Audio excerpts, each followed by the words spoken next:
My own son said I wouldn't get a cent. He didn't even look at me.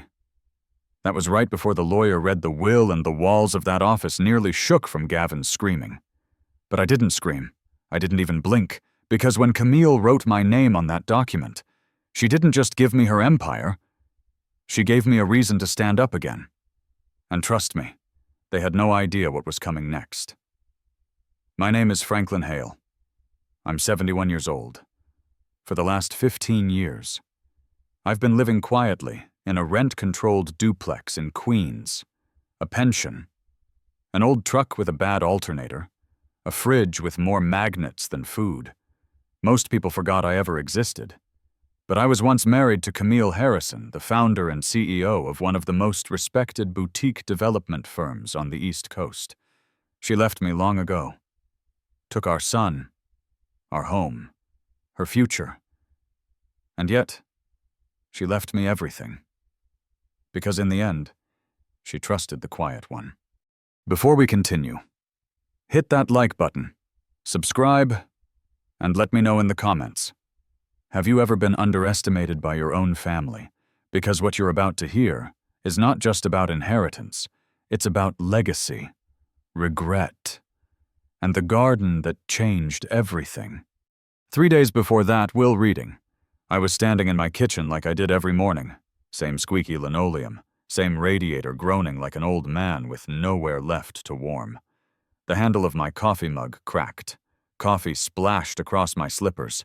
Scalding and bitter, I didn't curse, I didn't scream, I just wiped the mess with a dish towel. That was life at 71. Accidents weren't drama. They were chores. Outside, Mrs. Barnett was yelling again about the sprinklers. I hadn't fixed them, not because I couldn't, but because sometimes things stop mattering when nobody notices. Then the phone rang. The old wall-mounted one Camille insisted we keep back when cordless phones were trendy. 6th ring, I finally answered. This is Franklin Hale. Mr. Hale, a professional voice replied. This is Natalie Mercer, from Brantley & Wynn Legal. I'm calling regarding Ms. Camille Harrison. I knew before she even finished. She's gone. Isn't she? Yes, sir. She passed away Tuesday evening. Her funeral is Friday. 2 p.m., Riverside Chapel, and you're listed as a beneficiary. Your presence is required. I hadn't spoken to Camille in over 15 years, but if she wanted me there, it wasn't a mistake. It was a move. One final, deliberate move. I stared at the photo on my fridge door. Me, Camille, and Gavin, 1993, Rocky Ridge Park. She wore that stiff half-smile she saved for cameras. Gavin had both arms wrapped around our legs, like we were his whole world. And me, I looked solid, like I still had purpose. That night, I didn't sleep. I sat at the edge of the bed, fully dressed, staring at the flickering street lamp outside. I kept hearing her voice from that last day. Calm, crisp. You're a good man. Franklin, you just weren't built to keep up. She didn't yell. Camille never did. She returned a marriage the way some people return library books. Quietly, efficiently, overdue. And Gavin? Of course. He stayed with her. She had the house, the firm, the future. I had a truck that barely started, and stories nobody wanted to hear anymore. That Friday came too fast.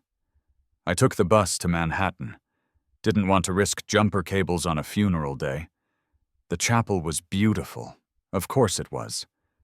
Camille loved places that didn't need to say they were expensive. You just knew. Inside smelled like lilies and wealth.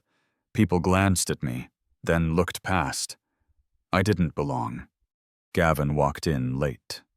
2 men in dark suits flanking him like security or servants. He didn't look at me. took his seat in the front row like a prince waiting for tribute. The eulogy was all buzzwords: vision, brilliance, impact. But no one said her name the way I remembered it. Camille Jean Harrison. The woman who once wrote her first pitch deck at 4 a.m. in a one-bedroom walk-up, drinking cold coffee and dreaming about rooftops. When the crowd thinned, Natalie Mercer approached me. Sharp suit, composed posture. "Mr. Hale, the will reading is in 20 minutes. Would you follow me?"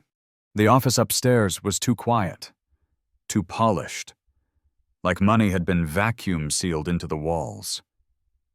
Gavin was already there, wrist resting on his knee, fingers tapping his watch like time itself worked for him. "Let's get started," he said. "Not a please, just a command." The lawyer introduced himself as Daniel Whitaker, executor of Camille's estate. He opened a thick folder and began, "To my beloved son, Gavin Hale. I leave the residence at 72 Wellington Avenue, and a sum of $500,000. Gavin didn't flinch, but I saw it. That blink, the twitch near his eye. 500,000 was nothing to Camille. That wasn't the empire. That wasn't the legacy. Then Daniel turned the page, and everything stopped. He read her final words, and with them, she handed me a company, $54 million, control of the firm, her name, her legacy, all to the man she left behind. You should have seen Gavin's face. For a moment, Gavin didn't say anything. He just stared at Daniel, as if the lawyer had misread the name, as if it shouldn't be me. Daniel, calm as ever, continued. The remainder of Ms. Harrison's estate, including all holdings, properties, and controlling shares of Harrison and Cole Development Group, totaling approximately $54 million, is to be transferred in full to Mr. Franklin Hale. There it was. The air in the room didn't move. No gasps, no murmurs, just silence, thick enough to choke on. Gavin finally laughed. Sharp, disbelieving. This is a joke, a bad one. Daniel didn't blink. It's not. Everything is documented, witnessed, recorded. Her wishes were clear. Gavin stood up, pacing now. She was sick. She had to be. No one in their right mind would hand all this to a man who's been out of her life for 15 years. Then, he turned on me. You did this. You manipulated her. You poisoned her with guilt. I didn't rise to it. Didn't need to. Daniel pulled out another envelope. Ms. Harrison anticipated this reaction. He said, "She asked me to read this letter." "I don't want to hear it," Gavin snapped. "Then close your ears," I said softly, "because I do." Daniel opened the letter. Camille's handwriting, sharp, slanted, confident, spilled across the page. He began to read aloud. "Franklin, if you're hearing this, I'm gone. And if I'm gone, it means I made a choice you probably don't understand. Not yet, but I hope, someday, you will. You were never the kind of man who chased the spotlight. You never asked for anything from me, not even when I took everything." Her voice, her words, delivered through someone else's mouth. But I could hear her. Every sentence felt like a door opening and a weight pressing on my chest. I built my life on control. Daniel read on structure, on ambition, and in doing so, I forgot what it meant to be held. Not managed, not admired, held. You were that, Franklin. You never stopped being steady, even when I stopped seeing it. Gavin scoffed, but no one stopped Daniel. "Gavin," the letter continued, "my son, You inherited my ambition, but not the cost of it. I raised you to lead, but I never taught you how to build trust. That's my fault. Giving you more would destroy you, not make you. That was when Gavin's fury cracked into something smaller, not anger, fear. He realized she didn't just question his readiness, she feared his power. Daniel finished the letter. She chose Mr.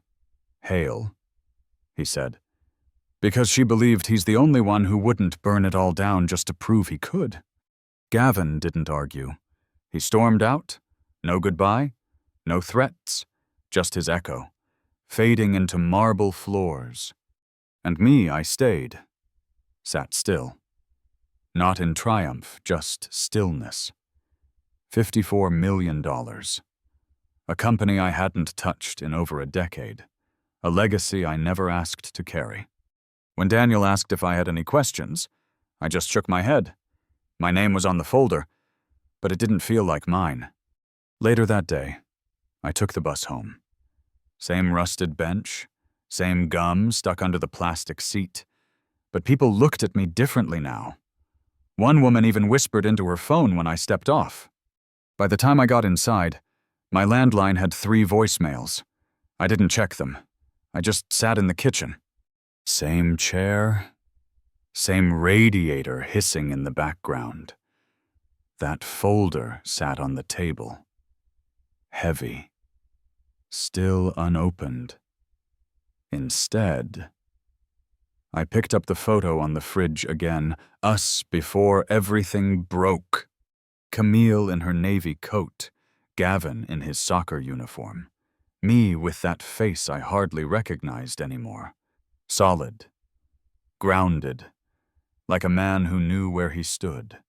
Now, the ground was shifting, and I couldn't tell if I was rising, or just being pulled into someone else's storm. That night, there was a knock. Not polite. Firm. Sharp. I opened the door, and there stood Natalie Mercer. No umbrella, no small talk. May I come in?" she asked. She didn't wait for an answer. She stepped in, glanced around my small kitchen like a judge appraising a case file. "You'll need to sign some documents tomorrow," she said. "Legal transfers, immediate transitions. You're now the controlling partner of Harrison and Cole. The board meets Monday. They'll want a word." I stared at her. "They'll want more than that. They'll want a reason." She didn't flinch. They already know the reason. What they want is reassurance that you won't ruin everything she built. I laughed. Just once? Camille never needed reassurance. She had presence. Natalie reached into her coat and handed me another envelope. She wrote this a month ago. "It's to be released to the company and the press, only after you accept." Why? Because she knew no one would believe it unless it came from her. Natalie paused, looking me square in the eyes. And because visibility matters now, inheritance without presence, it scares people. I didn't open it right away, but when I did, the words punched through me. To the team I built, and the people I trusted, leadership is not about inheritance. It's about character. I leave my company to Franklin not because of blood, but because he knows the cost of power and chooses not to chase it. That's the kind of stewardship our future deserves. Not a compliment, a verdict. Natalie stood, straightened her coat. The board will resist. Gavin might sue. The press will speculate. Be ready. Ready for what? To be someone you never intended to be. And just like that, she walked out. That night, I didn't sleep, again. I lay there wondering what Camille saw in me, that I'd never seen in myself. The next morning, the headline hit ex-husband named sole heir to late CEO's 54M empire. My face wasn't in the photo, just Camille's, smiling that thin, unreadable smile. But the comments, they were about me. Scandal, manipulation, unfit. And Gavin's interview. He called me a mistake. A man with no qualifications. A sentimental decision Camille made while dying. He wasn't wrong about one thing. It was emotional, but it was also final. The air in the lobby was colder than I remembered. Not temperature cold, polished marble cold, like the kind that reminds you power lives here, and you don't. The receptionist didn't recognize me. Why would she? I had never been past the ground floor when Camille and I were still married. She made a call, eyes darting toward me like she expected security might need to be involved. But a moment later, Natalie appeared. Slate gray suit, clipboard under arm, expression unreadable. "Mr. Hale," she said crisply. "This way." No comfort, no easing in, just motion, movement, momentum. She wasn't here to hold my hand. She was here to make sure I didn't get trampled. We rode the elevator in silence. I could feel my heart knocking in my chest with every floor we passed. Then the doors opened. Glass, steel, tension. The boardroom sat like a courtroom. 12 seats, 11 men in tailored suits, one woman with sharp eyes and sharper cheekbones. Gavin was already seated at the far end. Posture perfect. Expression relaxed like this was already his. Camille's chair, her seat at the head of the table, was empty. Natalie motioned to it. I didn't sit. I stood behind it, hands resting on the back, grounding myself. Someone cleared their throat. "As of this morning," Natalie began, "Mr. Hale has been entered as the majority shareholder and controlling interest holder in Harrison and Cole Development Group, under the directives outlined in Ms. Harrison's final will." A murmur rippled across the room, not loud but thick with disbelief. Gavin didn't speak at first. The man beside him did. "Mr. Hale," he said, "you'll forgive me, but we're concerned about your readiness. This is not an honorary role." Camille ran a tight ship. "She did," I replied, keeping my voice calm, but she also knew when to change course. That got their attention.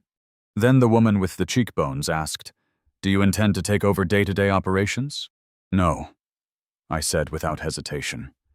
"But I intend to know what's happening in every room that carries her name." The temperature shifted. Not warmer, not hostile, just recalibrated. Power moves like that. Quiet, subtle, uneasy. Then Gavin spoke. "My mother made this decision while she was undergoing treatment," he said, looking down at his notes. "Her judgment may have been compromised." "You're suggesting she was unfit to handle her affairs?" Natalie asked, sharp as ice. "I'm suggesting she was manipulated," Gavin snapped, "by someone who hadn't spoken to her in over a decade. And yet," I said, interrupting, "I'm the only one who never asked her for anything. That landed, while you," I added, turning to him, "lingered like a shadow behind every meeting, every deal, always reaching, always waiting." His jaw tightened, but he didn't respond. The woman next to him whispered something under her breath.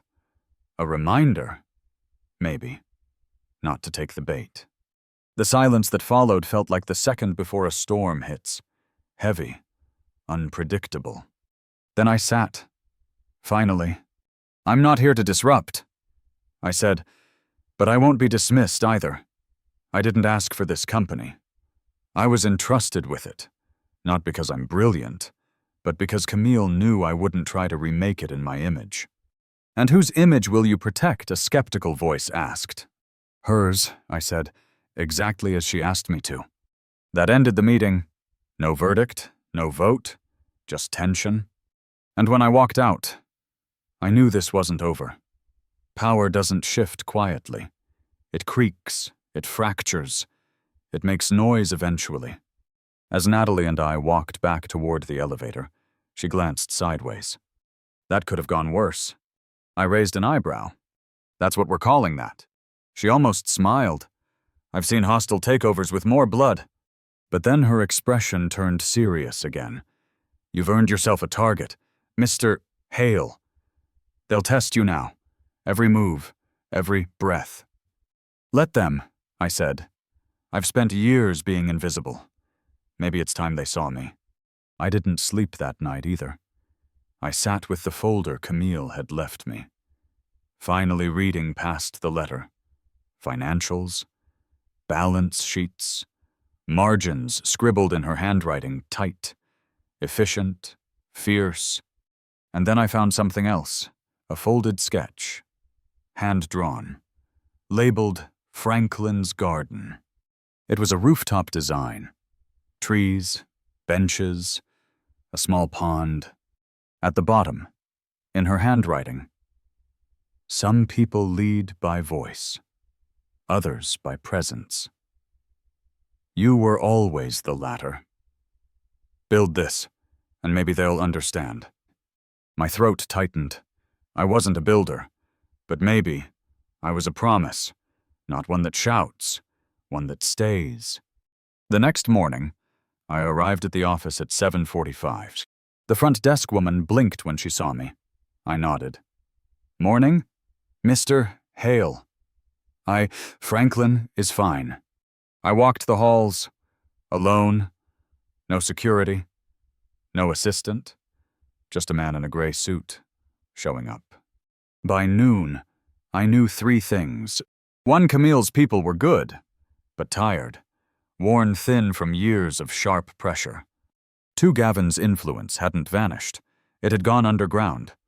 And 3, Camille's rooftop garden had already been budgeted, but then quietly shelved. I made one decision that day. We would build it. Not for publicity, not for the press. For her.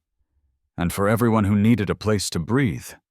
When I told Natalie, she stared at me for 10 whole seconds. "That's your first executive act. It's what she wanted her last gift to become. They'll criticize it. I'm used to that now. They'll say it's sentimental." "Good," I said. "Let them remember I'm still human. They expected a regime change, new blood, new rules, a top-down reshuffling that would leave half the staff packing boxes by lunch. But I didn't fire anyone, didn't install a new CFO, didn't even change the artwork in the lobby. Instead, I walked, floor to floor, cubicle to cubicle. I learned names, asked about projects, remembered them. Some thought I was casing the place. Others assumed I was senile. But by the end of week 3, something shifted. The air felt different, not lighter, just less guarded. The elevator didn't go quiet when I stepped in. People stopped whispering and started nodding. Then came the garden. I brought in the original plans Camille's sketch, folded and taped at the edges, showed them to Natalie. "This is our first build," I said. "Not for profit. For purpose. You're going to get pushback," she warned. "Gavin's allies will spin this as weak leadership. I don't care what they say." I tapped the page. She asked me to plant something real. I'm going to do it. We broke ground quietly. No ribbon cutting. Just a few planters and some rosemary starters. But even a small act of creation makes noise, especially in a world addicted to control. The next morning, a headline appeared on a small business blog, "A Rooftop Garden." Really, the piece didn't mention me by name, but the tone was unmistakable. Vanity, sentimentality, waste. 2 days later, Gavin made his move. A special session was added to the board calendar. Topic: long-term strategic continuity. Everyone knew what that meant. Natalie pulled me into her office. "They're going to vote," she said. "Not to remove you yet, but to pressure you. Undermine you." I nodded. "I won't fight in that room. Not with words. Not yet." She blinked. "Then how do you plan to stop it?" "I don't," I said. "Not directly, but I know something Gavin doesn't." "What's that?" "That his war is loud, but mine is steady."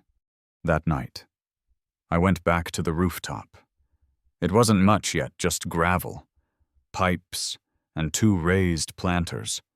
but under the buzz of streetlight and wind, I could feel her there. Camille. She'd dreamed of this space long before the firm ever made its first million. A place to breathe, to be. I walked the outline she'd sketched.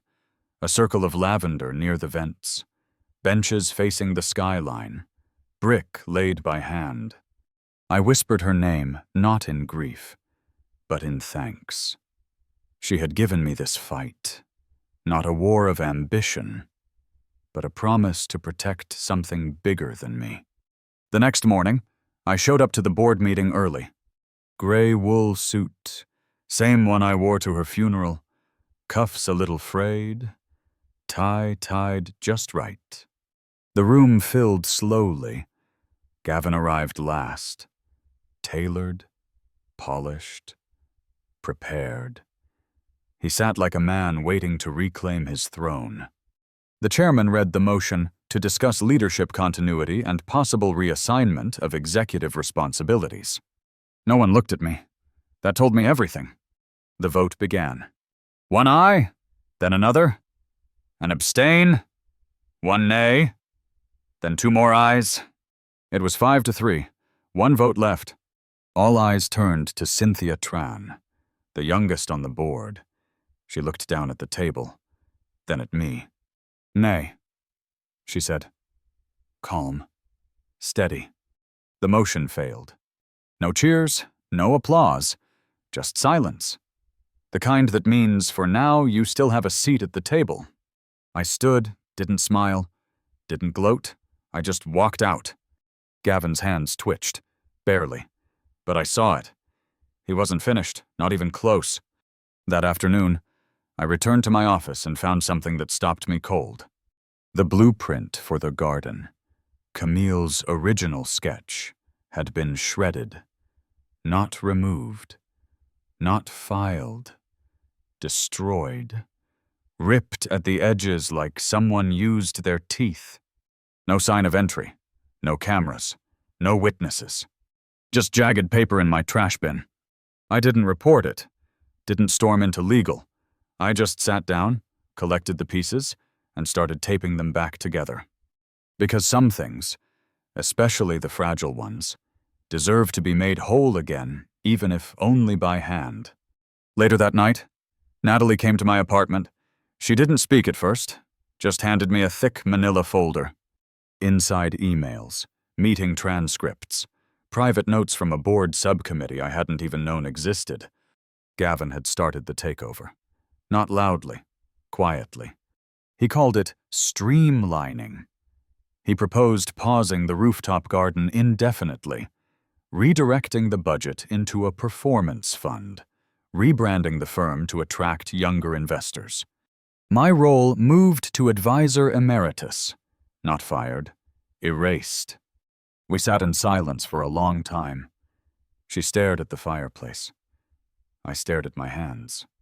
These were the same hands Gavin refused to hold as a boy. He said they looked like a plumber's too calloused, too worn. I used to think he'd grow out of that. Now I knew better. Natalie finally spoke. You know he's afraid of you, right? I turned to her. If you were irrelevant, he wouldn't be doing all this. It hit me like a stone dropped into still water. He wasn't just trying to win. He was trying to erase everything that proved he didn't build this alone. Especially me. So I picked up the phone. Not to fight, to prepare. I called Camille's old estate attorney. I called HR. I called Cynthia Tran. I didn't ask for help. I asked for the truth. And piece by piece, it arrived. The truth came in fragments. A forwarded email with no subject line. Minutes from a closed-door subcommittee meeting. Notes in a handwriting I recognized instantly Gavin's, precise and smug. He had been feeding investors a carefully curated narrative, painting me as a sentimental placeholder, recasting the rooftop garden as a vanity project, framing my leadership as nostalgic and unfit for modern business. It wasn't a transition plan, it was a burial plan, and I was the coffin. Natalie read the documents twice, her jaw tightening with every page. He's lining up a vote to strip you of all executive authority, she said. Once he has the investor block, the board will follow. I sat back, silent. Not because I was shocked, because Camille had warned me in her own way. A week before she died, she'd called her estate attorney. A man named Peter Lang. What Gavin didn't know, what he could never have guessed, was that she'd prepared an amendment to her business will. It was sealed, held in trust, and set to surface only if the company's mission came under threat. I called Peter. He didn't even hesitate. She told me this might happen, he said. She instructed me to hold the amendment until you either requested it or Gavin forced the issue. I told him to bring it to court. The hearing was set for a Tuesday morning. Gavin arrived with his legal team, 3 high-priced litigators in matching suits, all flashing the kind of confidence that comes from never losing to someone they consider beneath them. He didn't glance at me, didn't need to. In his mind, this was already over. The judge, a woman named Marston, took the bench without ceremony. She didn't care who we were, only what we could prove. Gavin's lead counsel opened with Polish and poison. Your Honor, Mr. Hale has acted outside the scope of his authority, obstructed necessary restructuring, and diverted resources into non-essential projects. We request his immediate removal from all executive duties. They spoke about me as if I weren't in the room. A relic. A liability. When they finished, Natalie rose. No theatrics, just clarity. Your Honor, she began. The restructuring documents they reference were signed by parties without the legal authority to do so. More importantly, there is a sealed amendment to Ms. Harrison's business will, executed 1 month before her death. That changes the governance structure entirely. The courtroom shifted. Gavin's head snapped toward her. An amendment. He hadn't expected that. Peter Lang stepped forward, cane tapping against the floor. He confirmed the document's authenticity. Then he read from it. All voting shares are to be placed under a trustee for a 5-year stewardship period, during which time the trustee will protect the company's founding mission. The named trustee, notarized and witnessed, is Mr. Franklin Hale. It was a trap Gavin had walked into without realizing it. The harder he pushed, the sooner the safeguard triggered. Gavin stood abruptly. This is absurd. My mother would never. The judge cut him off. Sit down, Mr. Hale. The rest was procedure. The amendment was verified.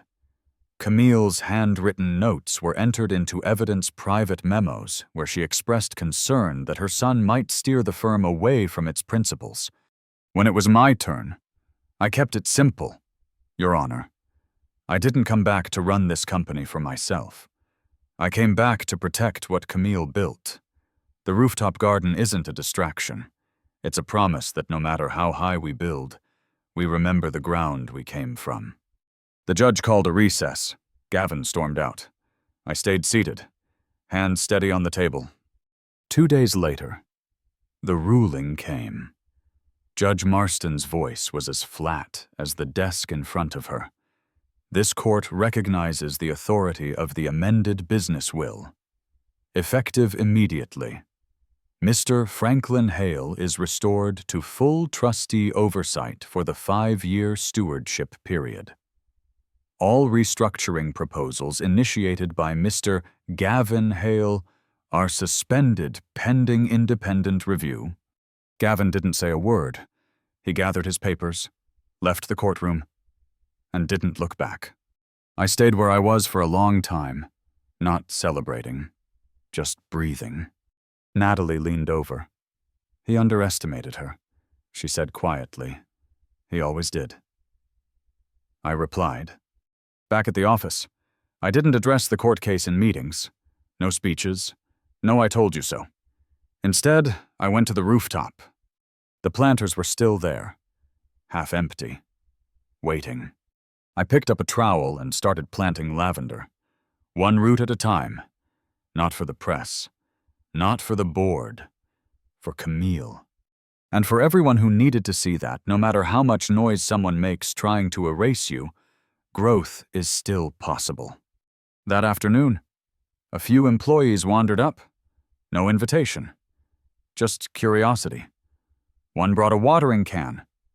Another brought a sketch pad and began drawing the view. By the end of the week, the garden was no longer just mine. It was ours. Gavin might have lost the legal battle, but I knew him well enough to understand he wasn't done. Men like him never stop. They just find new angles. But now, so would I. Because Camille's last move wasn't about stopping Gavin. It was about showing me I didn't have to play his game to win. When the noise faded, the work began. The ruling landed like a gavel inside the building. Not loud. Final. HR froze the restructure. Legal unwound Gavin's transfers. Finance restored the garden budget with a line item that said exactly what Camille wrote once in the margin of a memo for breath. I didn't take a victory lap. I took the elevator to the roof. 2 planters. A coil of hose. The city pushing wind across raw concrete. I dug in. Lavender first. Then rosemary. The smell rose like a memory that refused to be argued with. By lunch, a junior designer wandered up with a watering can. 15 minutes later, a project coordinator arrived with gloves. No speeches, just hands.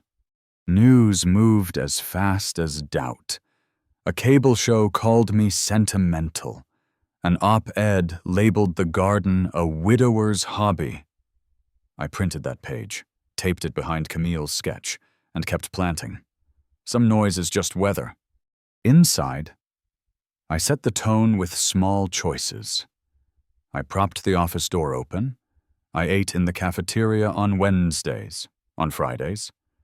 I sat silently in project reviews until someone asked if I had thoughts. Most days I didn't. On the days I did, people listened. The board watched from a polite distance. I gave them numbers they could hold. Cost, schedule, maintenance, nothing mystical, everything measurable. This isn't a PR set. I said, it's infrastructure for attention. People think better when they can breathe. No one clapped, no one laughed. They filed the deck and kept coming to work. Good enough.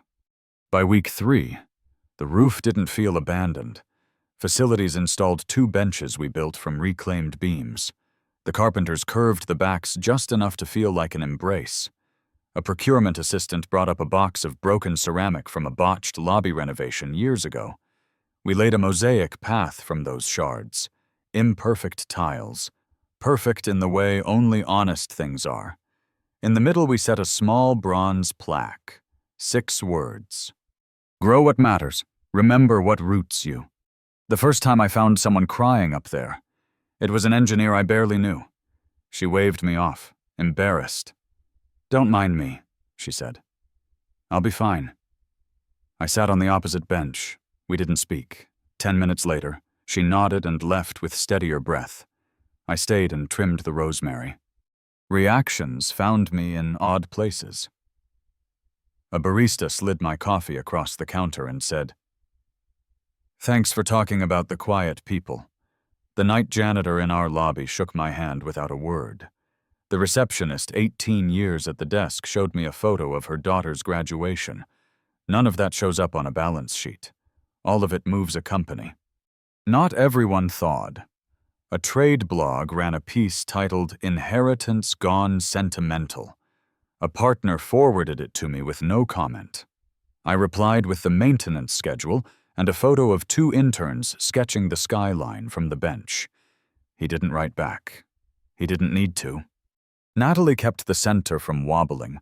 She cleaned up contracts, closed open loops, and reminded me when it was time to be visible. "They need to see you," she said, "even when you don't have anything to say." So I walked. floor by floor. Names learned, then remembered. Listening as a form of management. I called an all hands because we hadn't had one in a decade. No slides, just a microphone and a promise. We're not changing direction. We're clarifying it. I won't be here forever. While I am, the mission holds. The room exhaled like it had been waiting to. Afterward, someone left a note on my desk. You're not what we expected. Thank you for staying unexpected. I put it in my wallet. Culture announces itself in small signals. The elevator stopped going quiet when I stepped in. Laughter in the hallway didn't drop when a director turned the corner. The intern with a speech stammer led Monday stand-up and finished strong. No memo made that happen. The garden did. Gavin disappeared from the office. His corner desk collected dust.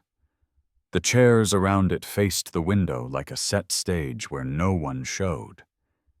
He stayed loud online vague posts about standards and stewardship, but inside, silence. I didn't reply. I didn't need to. Silence can be stewardship too. 2 weeks after the ruling, we opened the rooftop to the staff without fanfare. No phones during lunch, no meetings. If you needed a reason to be there, you were missing the point. People came anyway. Some brought tea. One brought a sketchbook and handed it to me on her way out. Pages of benches, hands, leaves, the city framed by rosemary.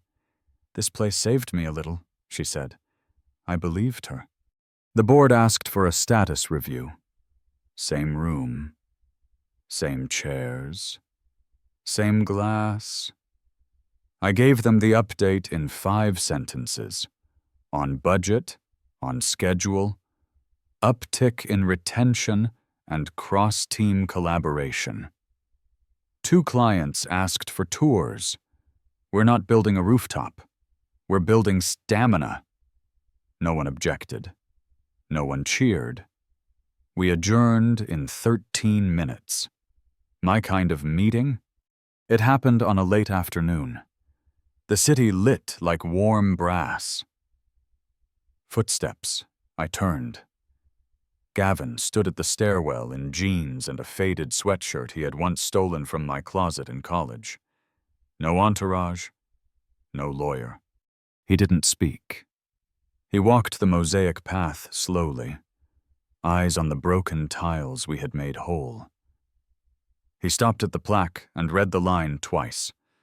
When he finally sat, it was on the far end of my bench, as if distance could protect us from what we had been. I didn't understand, he said. His voice sounded older than his face.